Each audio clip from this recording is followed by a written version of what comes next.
Bote a boca no trombone. Entrevista. Bom dia, secretária Leila. Preocupante essa situação dos leitos de UTI em Balneário Camboriú, não é? Bom dia, Dilson. Bom dia, Caleb. Bom dia a todos os ouvintes. Sim, a gente vem acompanhando essa situação, já esperando, a expectativa, inclusive, era muito maior de pessoas contaminadas, né? Porém, a situação é preocupante, sim. A gente não pode baixar a guarda, a gente tem que ficar sempre atenta e procurar aí atender aqueles que precisam, que procuram o nosso serviço de saúde. Alguém já teve que ser hospitalizado nos leitos de UTI e não tivemos vagas e esse paciente foi encaminhado para algum outro hospital? Não, os pacientes que são atendidos, eles ficam, mesmo que, por exemplo, no final de semana a gente chegou a 100% devido a uma falta de uma bomba de infusão. O médico, por segurança, ele, como se diz, ele bloqueou um leito, né, para a gente não ter essa... A bomba de infusão, ela é um equipamento que todos os soros, sangue, quando necessário, todas as medicações, elas são usadas nesse paciente para que a enfermagem não fique ali constantemente fazendo essa dosagem, né? É um aparelho automatizado. Então, por isso a gente chegou a 100%. Mas esses pacientes, sempre eles são internados, estabilizados e feita a regulação pelo Estado. Então, a gente não deixa de atender em nenhum momento. Hoje, a nossa situação até mais crítica na UTI geral, também está 100% de ocupação para outras patologias, né? Outros casos, outras doenças. Então, a gente está sempre nessa tensão, é muito tenso trabalhar no hospital, muito mais na UTI Covid, mas a equipe sempre atende, estabiliza o paciente para que ele possa ser transferido para outro hospital. Secretária, muito bom dia, feliz ano novo para a senhora, o Caleb Moreno agora falando. A minha pergunta é a seguinte: existem cidades como Camboriú que dependem exclusivamente de Balneário Camboriú e também do Marieta e de outras cidades para a utilização dos leitos de UTI de pacientes com sintomas agravados.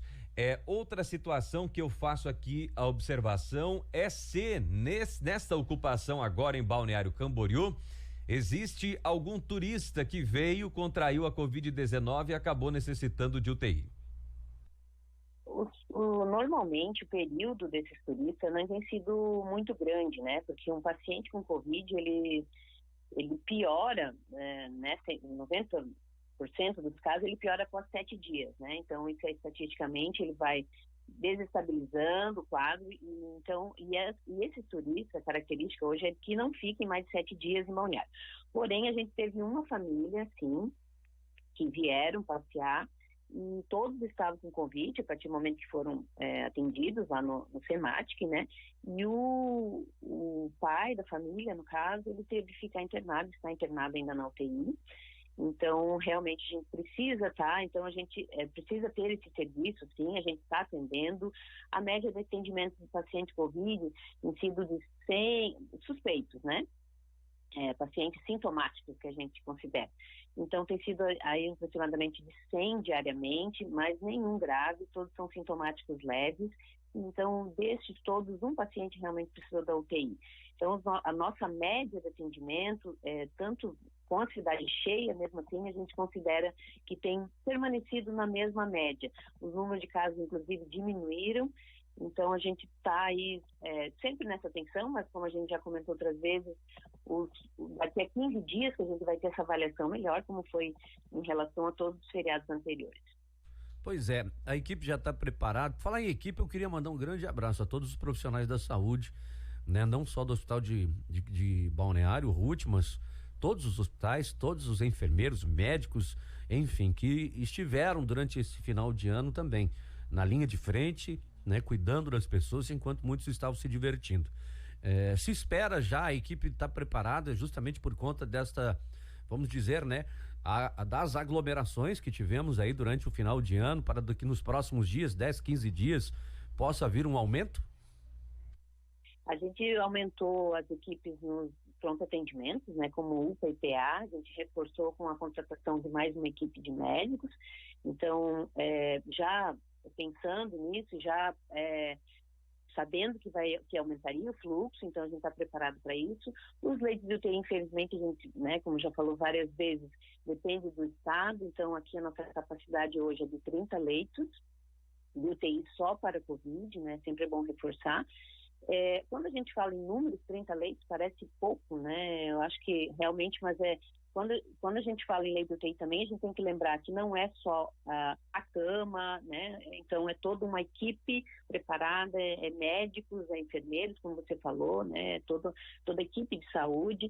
Então não é fácil abrir um leito de UTI, mas claro que se for extremamente necessário, e a gente já fez várias reuniões com o Estado sobre isso, o Estado tem que aí tomar uma posição e tomar uma providência abrindo novos leitos. Isso é fato, e a gente está preparado, sim, não dentro do SEMART hoje, então teria que ter uma nova estrutura, se houvesse um grande aumento aí, tivesse que não possa suportar aqui na região. Então, a gente tem aí, claro, o suporte do Marieta, tem Rio do Sul, Blumenau, enfim, são vários hospitais aí que o Estado faz essa transferência com uma equipe preparada também, com uma ambulância de UTI, quando é necessário remanejar esses outros pacientes. Secretária, o governo federal, a notícia que cancelou a importação não da vacina, porque está em análise, uma que inclusive já foi aprovada, mas das seringas, né? E também agulhas para repassar aos municípios. O Plano Nacional de Imunização, ele não contempla o repasse desse tipo de material. A minha pergunta é, mais uma vez, se Balneário Camboriú tem as seringas, caso a vacina seja disponibilizada pelo governo federal para abranger todos os munícipes aqui.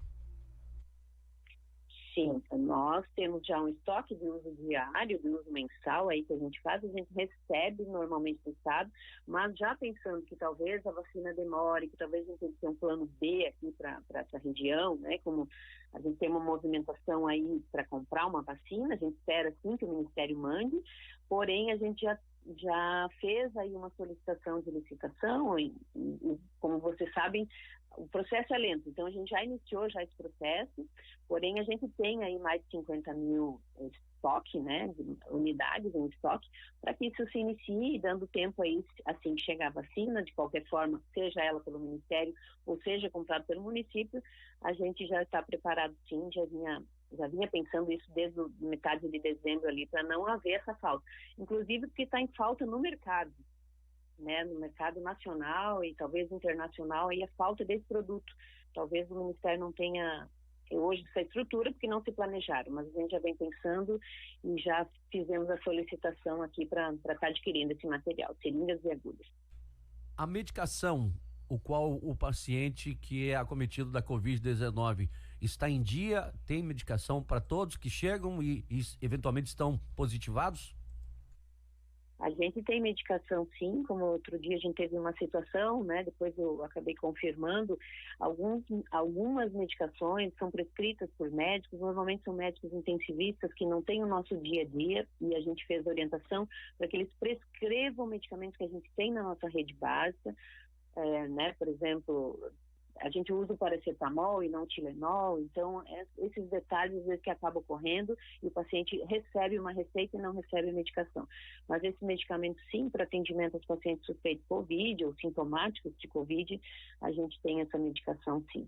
Existiu algumas faltas de medicação também a nível nacional para pacientes de UTI, mas já foram substituídos por outra medicação, então no momento não há essa falta. Secretária, a vacina será o depois da pandemia, antes da pandemia e depois da pandemia? Será que resolve a situação de saúde do nosso país, da nossa região, a questão da imunização da nossa população?